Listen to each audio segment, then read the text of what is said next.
दोस्तों आज हम डिस्कस करने वाले हैं एंटी माइक्रोबियल ड्रग।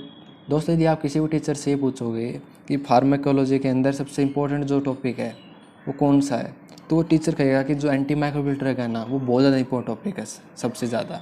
क्योंकि ये जितनी भी सब्जेक्ट हैं दोस्त उसके अंदर इसका यूज़ आता ही आता है। आप चाहे क्लिनिकल फाइनल ईयर के पढ़ो, पेडू पढ़ो, गायनी पढ़ो, कुछ भी पढ़ो, उसके अंदर एंटीबायोटिक का रोल, एंटी माइक्रोबियल ड्रग का रोल हर जगह आता है। कितना कोई भी सब्जेक्ट हो आपका, तो इसको समझना, इसको क्लासीफाई करना, इसकी ड्रग का जो मैकेनिज्म एक्शन है उसको समझना बहुत ज़्यादा इंपॉर्टेंट हो जाता है। और ये तभी आसान होगा जब इनको हम एक साथ चार्ट की फॉर्म में देखेंगे। क्योंकि जब हम डिफरेंट जगह डिफरेंट पढ़ेंगे ना, तो हम उसको कोरिलेट करना, दिमाग के अंदर माइंड मैपिंग बनाना बहुत मुश्किल हो जाता है। तो इस वीडियो में हम बहुत एक चार्ट की फॉर्म में देखने वाले हैं। और इस टॉपिक से दोस्तों हर साल कोई साल नहीं गया है नेट पीजी के अंदर जिससे इसकी टॉपिक से, इस चार्ट से एमसीक्यू ना आया हो। आप जाके देख सकते हो, हर साल नॉर्मली 2 आते हैं, कभी 3-4 भी हो जाते हैं, मिनिमम एक तो 100% आपका इससे क्वेश्चन आता है। तो इसको हम कैसे क्लासीफाई करेंगे, इसकी 5 टाइप से हम क्लासीफाई करते हैं, 5 क्लास से। जो बैक्टीरिया के अंदर सेल वॉल होती है उसको इनहिबिट करवाएं, cell wall inhibiting anti microbial drug. Second, जो आपका प्रोटीन सिंथेसिस होता है उसको इनहिबिट करवा सकते हैं, सेकंड कैटेगरी। तीसरा आता है सेल वॉल के अंदर, बाहर से ऊपर सेल वॉल होता है, उसके बाद सेल मेम्ब्रेन आता है, तो सेल मेम्ब्रेन को इफेक्ट करवा सकते हैं। उसके बाद आपका जो उसका न्यूक्लियर मटेरियल होता है, न्यूक्लिक एसिड होता है, उसको इफेक्ट करवा सकते हैं। वो कैटेगरी हो गई फोर्थ। और लास्ट कैटेगरी है जो आपका इंटरमीडिएरी मेटाबॉलिज्म है, जो मेटाबॉलिज्म होता है माइक्रोब्स का, उसको हम इनहिबिट करवा सकते हैं, उसको हम चेंज करवा सकते हैं। तो 5 कैटेगरी में हम नॉर्मली एंटी माइक्रोबियल ड्रग को क्लासीफाई करते हैं। दोस्त पहली कैटेगरी आती है आपका सेल वॉल इनहिबिटिंग, मतलब जो सेल वॉल को इनहिबिट करती हैं। इनको ऐसे हम याद रखेंगे, वो ट्रिक है family bind to bacterial cell wall, ठीक है। तो 5 आपकी टाइप की एंटीबायोटिक या एंटी माइक्रोबियल ड्रग हैं जो आपको सेल वॉल को इनहिबिट करते हैं।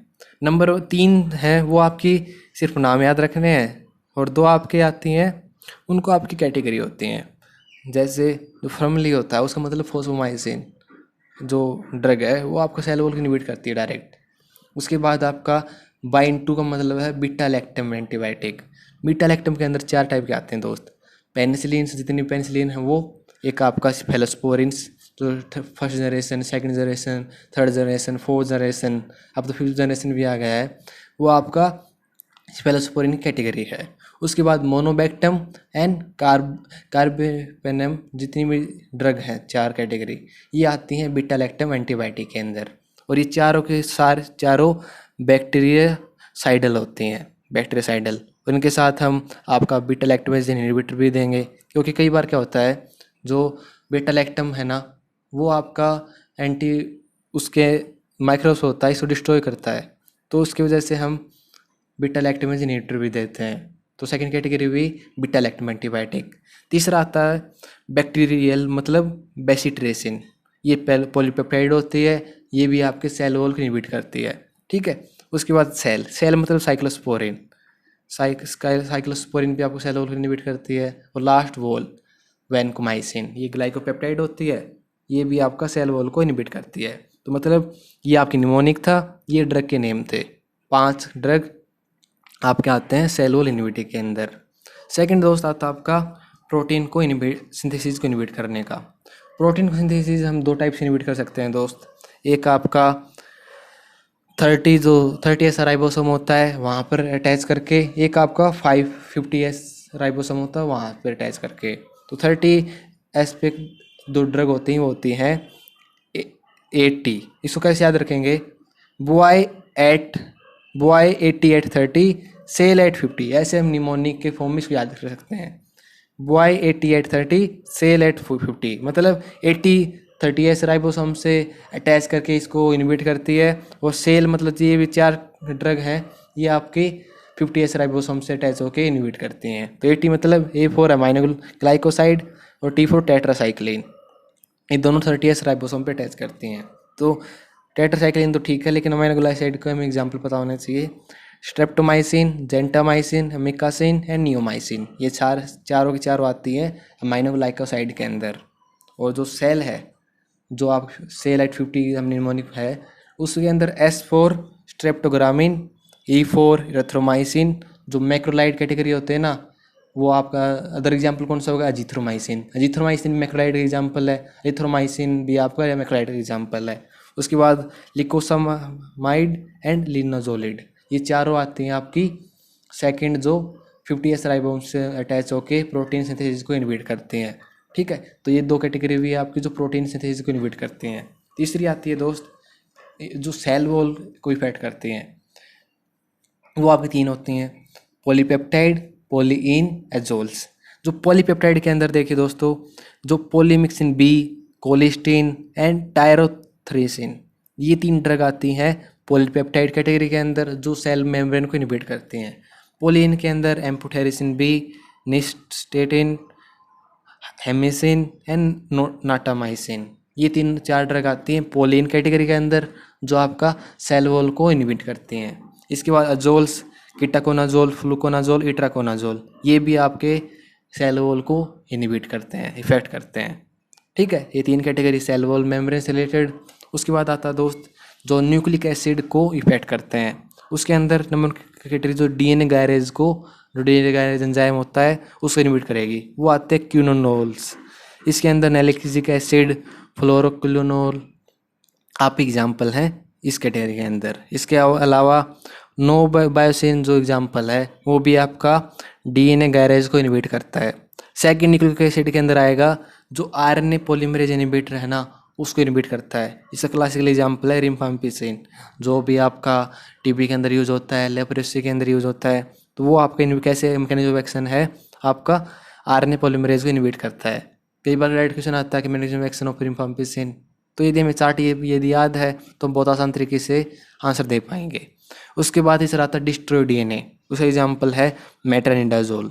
मेट्रोनिडाजोल आपका डायरेक्ट डीएनए को डिस्ट्रॉय करता है, जिसकी वजह से बैक्टीरिया का डिस्ट्रॉय होता है। लास्ट आता है इसके अंदर न्यूक्लियोटाइड एंड न्यूक्लियोसाइड एनालॉग। इसके एग्जाम्पल है एसाइक्लोवीर, इडोक्सीरुडिन एंड एनआरटीआई।